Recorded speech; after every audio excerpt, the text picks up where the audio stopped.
Rok 2025 sa blíži do svojho finále, ale ešte predtým, než uzavrie alebo napíše tú pomyselnú poslednú kapitolu, sme si pre vás pripravili jeden špeciál.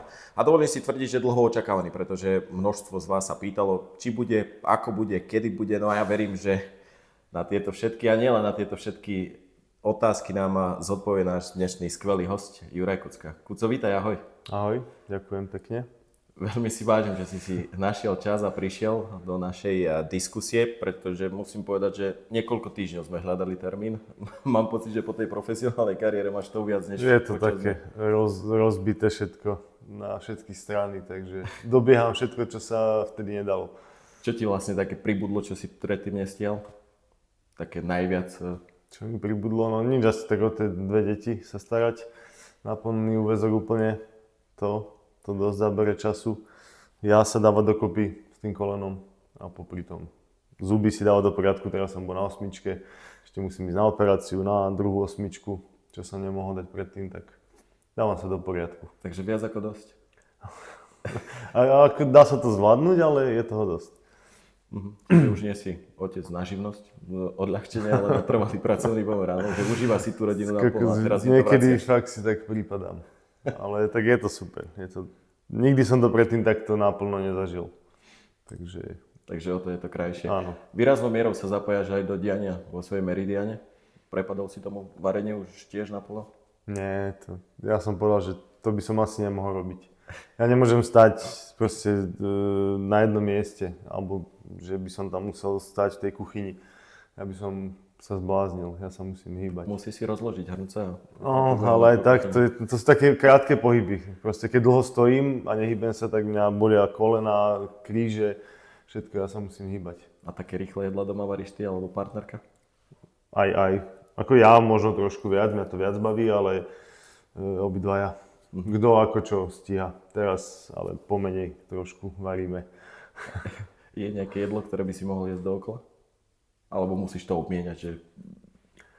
Nemusím, ale obmieniam, samozrejme, snažím sa. Vrajím, teraz v poslednej dobe fungujeme dosť z Meridiany, menu a tak, lebo skôr ten čas toho varenia a prípravy všetkého venujeme deťom a tak, lebo fakt zaberá to veľa času, že buď teda musí jeden variť a druhý sa starať, alebo tak.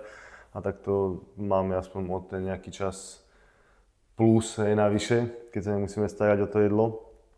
Ale môžem ja všetko v podstate jesť.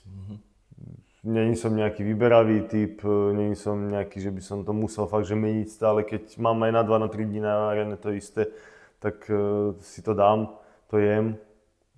Takže tak. Ale myslím, že najčastejšie asi stíhaš raňajky, keďže stávaš najskôr.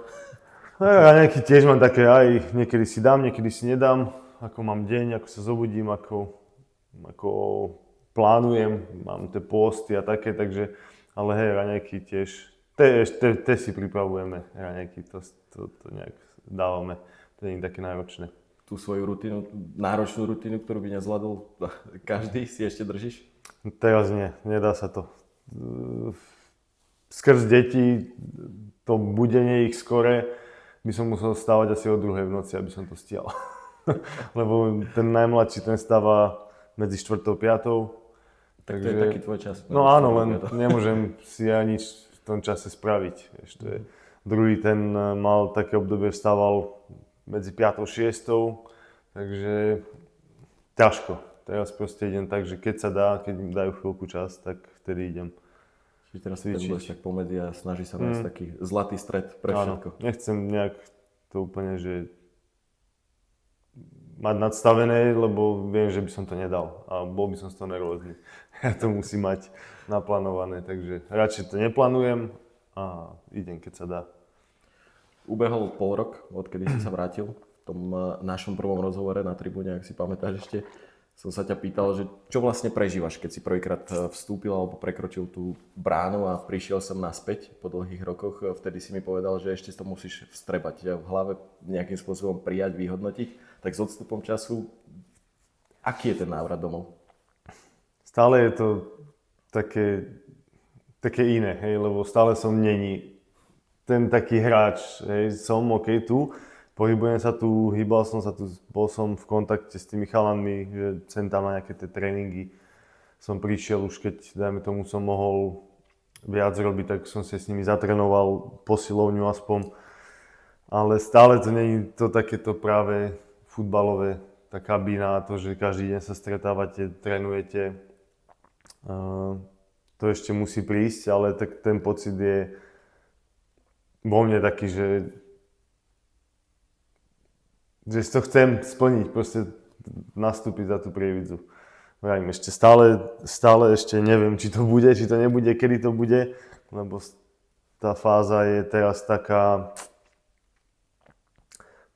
že musím byť trpezlivý, lebo to koleno ma ako pobolieva, ale tvrdia mi stále, že to je normálne, že to bude boleť, lebo je to proste chrupavka, tá je iná, tak si musím na to zvyknúť, aj to koleno si musí zvyknúť na zaťaž.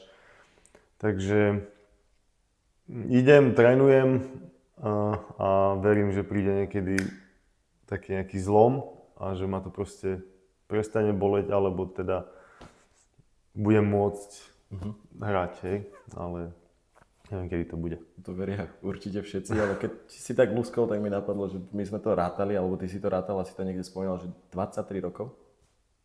Keď si sa vrátil? 15 som odišiel. No, 23, 24 tak toto možno. prešlo, ubehlo všetko? Tak, fakt, ale že není to, že by to strašne dlho mi išlo, vieš, ten čas, že fakt, keď sa tak nejak v pamäti, tak keby to bolo včera, vieš, že tie dni ešte, keď si pamätám ešte, keď sme tu chodili proste na tie fazule a čo tu bola, to neviem, či ty si pamätáš. Ja, tak, proste to bolo úplne o niečom inom, no. Ale tak to značí, keď to tak rýchlo ubehlo, že tá kariéra bola krásna, úžasná, že si to užíval. Ja si povedať, že krátka, ale áno, ale neviem, čím to je proste, ale teraz tak všetci to tak asi majú, si myslím, že ten život ubieha rýchlo. Keď človek má vyplnený nejak ten čas, tak ten život ubieha rýchlo. To si treba vážiť fakt každú sekundu v tom živote, pretože je dôležitá a nikdy nevieš, čo sa stane. Takže je to krehké. Hlavne dneska, v tejto dobe.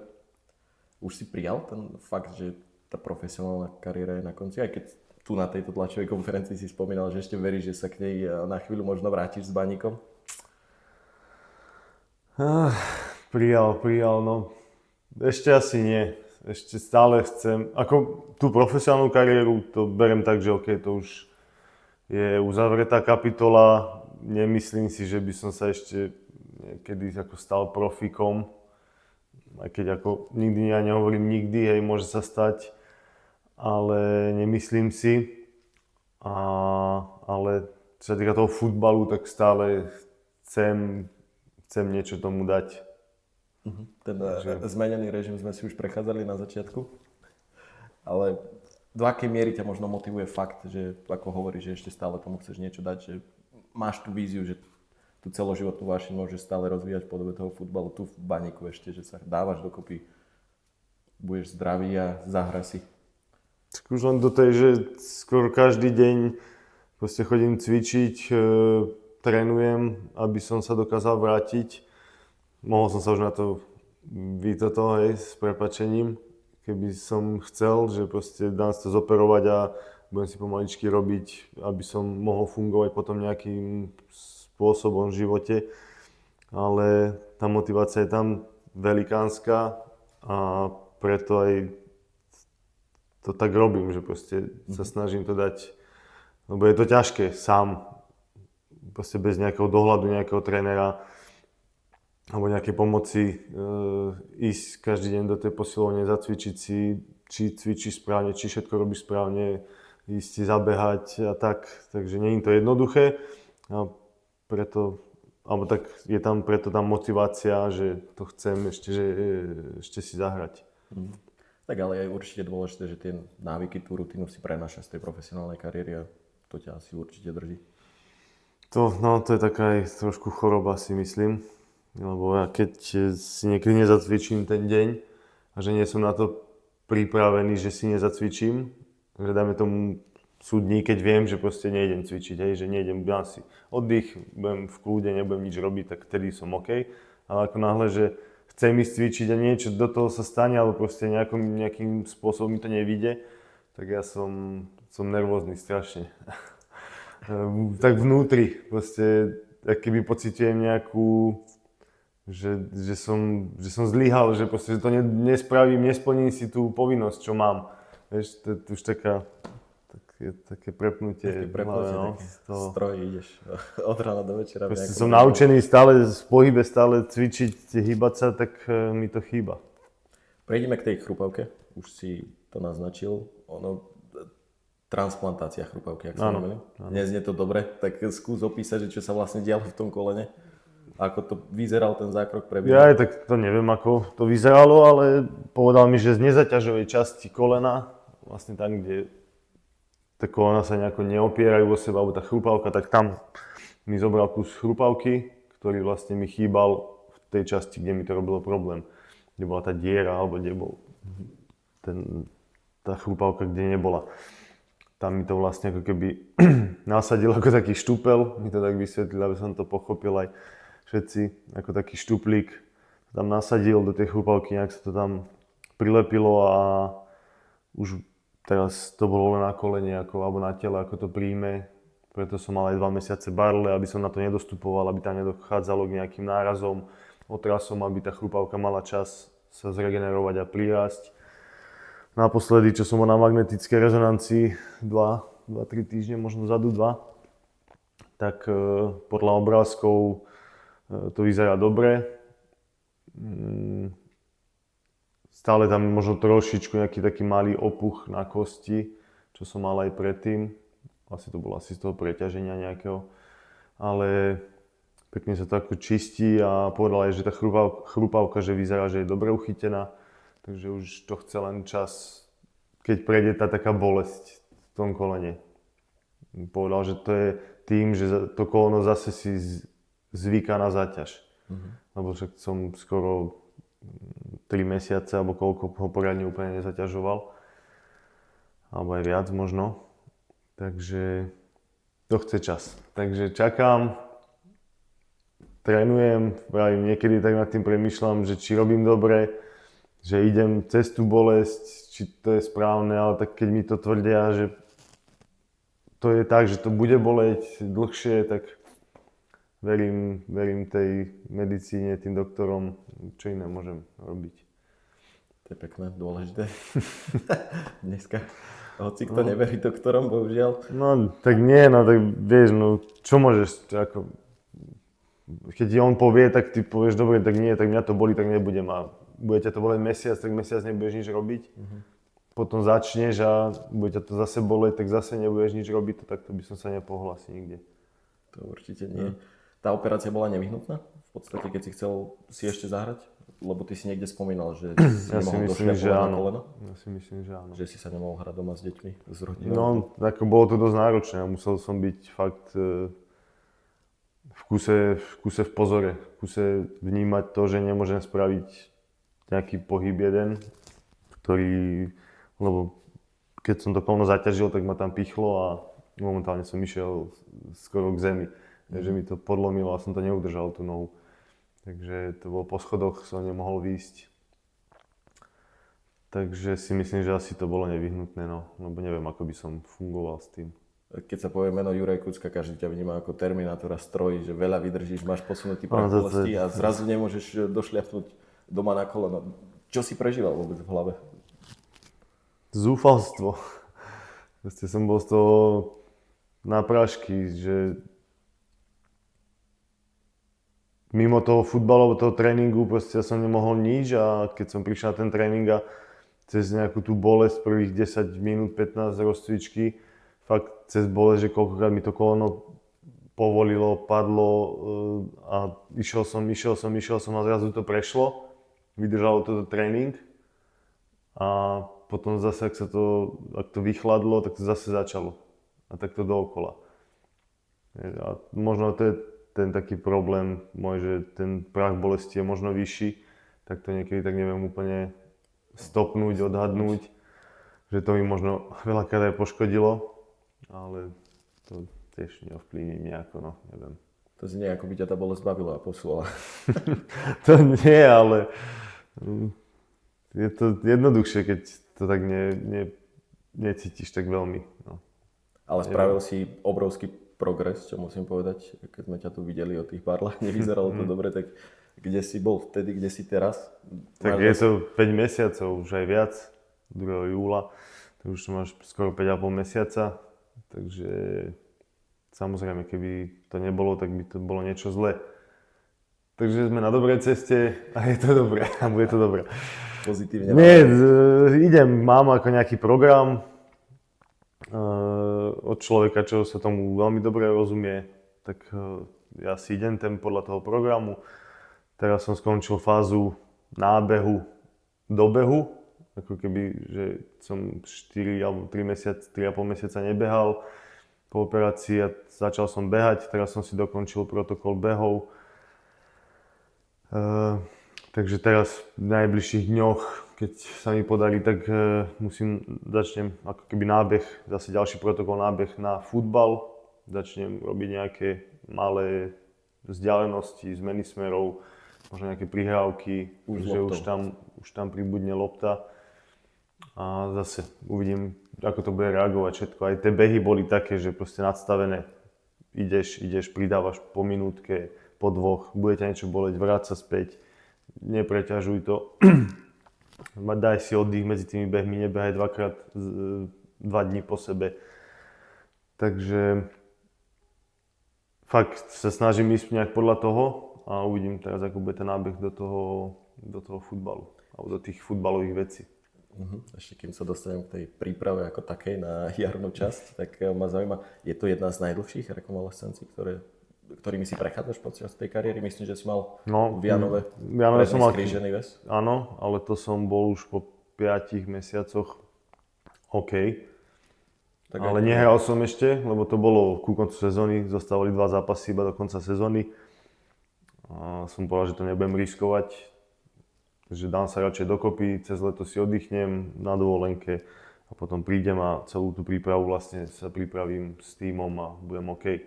Takže ono to bolo v podstate dlhšie, ale OK, som už bol v tých 5 mesiacoch, že na zápas som už bol pripravený. Ale nešiel som, ale tuto už som dlhšie. Inak nastavené, pretože po 5 mesiacoch predný skrížený. Ale tak je to iný. Nie, tak to nemyslím. To bol taký normálny, že nebolo to nič silené, nič zrýchlené. Išiel som tiež podľa nejakých tých... Každý má nejaké svoje, hej. Protokoly, každý kondičný tréner, doktor ti povie niečo iné, si myslím. Každý má svoju hlavu a svoje myšlienky a nápady, ako to urobiť a niekto to chce, zase záleží aj od hráča, niekto to chce mať rýchlejšie, niekto pomalšie, niekto má čas. Takže si myslím, že to bolo také akurát. A teraz som dlhšie, no. To už je vyše 5,5 mesiaca a stále nie som ako keby na zápas pripravený, hej. Takže to bude dlhšie, no. Takže najdlhšia rekonvalescencia. Je to určite náročné, ako sme sa bavili, a keď prejdeme k tým tréningom, o chvíľu sa začína zimná príprava s mužstvom. Znie to tak, že sa ešte nezapojíš úplne od začiatku, ale postupnými krokmi... Stále mám čas do tej prípravy. Teraz je 18. ja neviem, pol mesiaca, takže ako mám stále nejaký ten čas niečo natrénovať a uvidieť, ako to bude. Keď to bude OK, tak možno áno, ale bojím sa trochu tej umelky, lebo na umelke som nebol roky. Viem, že ten pohyb na tej umelke, alebo tak v zime sme sem tam bývali so Slovanom a tam už som pociťoval som také, že proste fakt je to niečo iné. Napríklad mne úplne lítka odchádzali na umelke. Preťažené lítka, neviem prečo. Takže tej umelky sa trošku bojím, ale iná možnosť není. Budem si to musieť nejako regulovať, aby som to nejako neprepálil. Dám ti už pokoj od tej bolesti, od všetkého, pretože aj mňa to začína bolieť. Ale vráťme sa ešte do leta. Zaujíma ma, akým spôsobom si oznámil vedeniu, alebo možno Dávidovi Hanskovi, že teraz je ten čas, že sa chceš vrátiť domov. A komu prvému? A aká bola reakcia? Tak najprv doma, to bolo v rodine. Potom Otec sa asi potešil, že ťa uvidí konečne doma, nebude si ísť cestovať za tebou? A on bol rád, keď si takto vybehol niekam pozrieť. Pobehal celý svet. Takže tak, potom som sa bavil o tom s Davidom, ako asi druhým, že by som, že nad tým teda premýšľam a že to tak asi pravdepodobne bude. A kde som bol na zraze v Senci asi, tak som bol za ním. Potom jeho ocinovi, Davidovmu. Števo bol potom, takí kamaráti ešte. Asi všetci sa potešili, keď si im to začalo oznamovať. Ale áno, tak oni vedeli, že ako som už bol nadstavený viac menej tie posledné roky, že už asi to dlho nebude. Aj keď stále mi hovoria, ty budeš hrať do 40-ky a tak a bohužiaľ telo si to vypýtalo trochu skôr, ale bol som na to pripravený. Keď sa tu bavíme o tých začiatkoch, o tých koncoch, nebudeme sa baviť o úplnom konci, ale možno veľa fanúšikov nevie, ale tí najvernejší asi vedia. Ten debut, ak som si dobre prečítal, v mužskom futbale si mal tu v Prievidzi, ale nie za Prievidzu. Áno, bolo to tak a bolo to za Podbrezovú. Druhá liga to bola vtedy a tu sme hrali. Čiže s týmto klubom si spätý od začiatku až do konca? Pekne, ale to bolo fakt že to takto vyšlo. Ako nebolo to úplne nepamätám si úplne presne, ale nebolo to asi úplne prvé minúty v tom mužskom futbale. Podľa mňa som hral doma na pár minút, že som nastúpil a potom vlastne ako keby prvý ten taký v základnej zostave, sa mi zdá. Tak. Že som tu bol. A bolo to pekné, no. Vieš, vrátiť sa domov, nie takto skoro. Za mužov už, no odchádzal som ako chlapec a vrátil som sa sem. Vyzretý muž. No, vyzretý nie, ale v tej kategórii sme boli, no. V rámci návratov z dávnej aj dávnej minulosti, blízkej tiež vieme, že to funguje. Henrik Larsson sa v tej svojej kariére vrátil do Helsingborgu. Luis Suárez do Montevidea, vyhral tam titul. Sergio Ramos spravil ošial v Sevilli a mohol by som takto pokračovať, takže je tých príkladov naozaj veľa. Splnili si svoje sny, splnili sľuby. Tie návraty sú emotívne, sú krásne a zaujímavé, že kde sa ty vidíš s Baníkom takto, keď si ten dlhoročný sľub splnil nielen sebe, ale aj fanúšikom, že to, čo si tvrdil, že sa vrátiš a ukončiť to domov, tak si sa vrátil. V prvom rade, ako stále hovorím, nech nám slúži to zdravie, aj mne, aj chalanom, aj všetkým. To je dôležité, bez toho potom sa nedá nič zvládnuť. A keď už toto bude, tak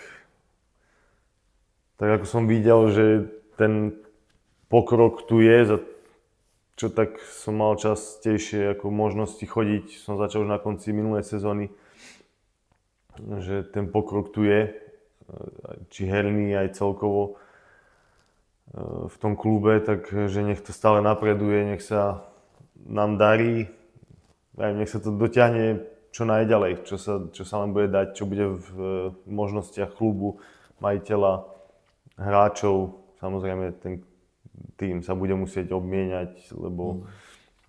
Je to prirodzený vývoj? Áno, ideš vyššie, kvalita stúpa, takže musíš to nejako obmeniť. Tí chalani sú tu už dlhé roky, väčšina, takže robili veľmi dôležitú robotu predtým, že to takto postavili tie pevné základy. Áno, že sa tu držia, takže je to klobúk dole pred nimi. Popri tom všetkom, čo majú, že to není proste ako ich hlavný životodárca, tak pracujú. No, všetci vlastne pracujú, tak to klobúk dole, to som už povedal aj im.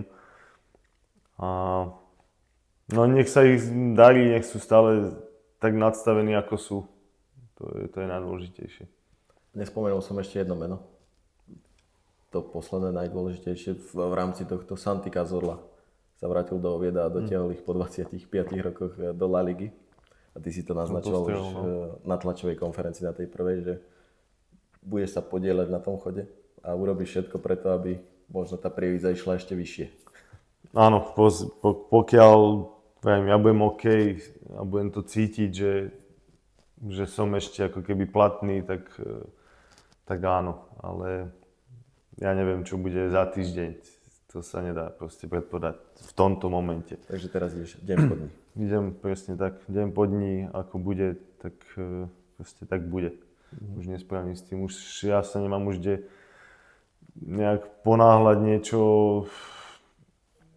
robiť na silu, takže to zdravie je prvorade. Ja potrebujem fungovať aj po tom futbale. V každom prípade. No. Mohli by sme sa rozprávať ešte hodiny, ale dajme taký sľub fanúšikom, že sa určite ešte stretneme potom v debute. Preberieme si ďalšie veci, ale chcem sa dostať ešte medzi poslednými otázkami k fanúšikom. Spomínal si už tie pokroky, ktoré robí klub, tak jeden z tých pokrokov je aj divácky záujem. To si asi musíme tiež povedať tak, ako je. Takmer 900 priemer, najvyšší v 3. lige. Klobúk dole pred nimi, ako to tu ožilo. Aj vďaka tebe, pretože väčšina z nich čaká, kedy prídeš na ten trávnik. Ako si to užil zatiaľ z tej tribúny? Pripomenulo ti to tie dávne časy, keď si odchádzal odtiaľto a videl, že tá Prievidza je futbalovým mestom, to si nemusíme klamať? Tak trošku, lebo je to oproti tomu, čo bolo, keď som tu ja bol ako mladý chlapec, čo si pamätám. Tak vtedy boli plné. To bolo nie, že plné tribúny, ale plné strechy, plné okná, tuto naokolo v tých panelákoch, ploty. Vtedy to bolo úplne niečo iné, ale áno, ak si povedal, stúpa to, ľudia zase začínajú mať záujem o to, je to super, išlo sa vyššie v lige, takže samozrejme aj to hrá nejakú tú rolu. A je to pekné, pretože sú hladní asi takisto tí ľudia aj ako hráči, aj tí ľudia potom futbal, aby tu bol na čo najvyššej úrovni, hej, čo bude možné. Lebo chýba to tu. Dlhé roky to tu chýba. To určite. Takže... Vráťme sa ešte od fanúšikov do kabíny. Spomínal si tu chalanov, že klobúk dole pred nimi. Máš obrovské množstvo skúseností. Ako by som sa to spýtal tak normálne, už boli za tebou, alebo zvykli chodiť, keď si sa tu objavila, pýtali sa ťa, ako cvičiť, ako robiť ten cvik, jednoducho, že odovzdávaš tie skúsenosti už, alebo začal si, že komunikuješ s chalanmi? Ako áno, rozprávame sa, ale zatiaľ takýmto veciam moc nedošlo, pretože som povedal, že som tu nebol vlastne s nimi, hej, tak ani som nemal ako nejakým spôsobom im to dať, čo som tu bol možno na 2 tréningoch vlastne sily, posilovne, čo som dokázal spraviť s nimi, že skôr tam bolo také iné debaty, ako mimo viac futbalu, hej, ale zatiaľ, ja neviem, ako by som im mohol poradiť, pretože toto je, ja som to nikdy nezažil, hej, takýto spôsob fungovania, najprv robota od rána do pobedia a potom hneď bežať na tréning. Takže môžu ani tebe radiť, ako sa zaradiť do života. No a to možno to bude treba, lebo fakt je to nebude, ako si každý myslí, že prídem a zrazu, ja neviem, dám 10-15 gólov, alebo ja neviem, že budem proste najlepší hráč. Ja to neočakávam, hej, lebo viem, aké to je prísť do nižšej súťaže. Už sa mi to stalo, už som sa raz na tom popálil, tak som opatrný teraz, alebo teda budem opatrný, lebo nie je to jednoduché. Neznamená to, že keď som ja hrával tam a tam, že teraz prídem a budem najlepší. To absolútne nie. To je úplne niečo iné, iný štýl futbalu, všetko. Čas ukáže, ako to bude. Mám posledné 3 otázky na teba. Mám tu dátum 28. február 14:30. Kde bude Juraj Kucka? Prievidzi na štadióne. A verme... Verme, že aj na ihrisku, ale dajme to zatiaľ, že na štadióne. Takže určite budeš na štadióne. A 2 dní predtým, kde budem? Povedz ty. Ako neviem ani ja, alebo čo bude? Oslavuješ? Narodeniny? Áno. 2 dní predtým. 2 dní predtým, čiže to by bol taký krásny darček. To áno, to by bolo. Moja druhá otázka. Vizualizuješ si zápasy deň predtým možno, alebo funguješ takým štýlom? Nie len zápasy, ale celkovo život, napríklad rehabilitácie, cvičenia. Tak je dokázané veľa štúdiami, že to funguje. Len musia tomu ľudia uveriť. Chce to obetovať čas, lebo netrvá to 2 sekundy, zavrieš oči, predstavíš si niečo.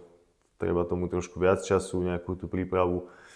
Ja som si tým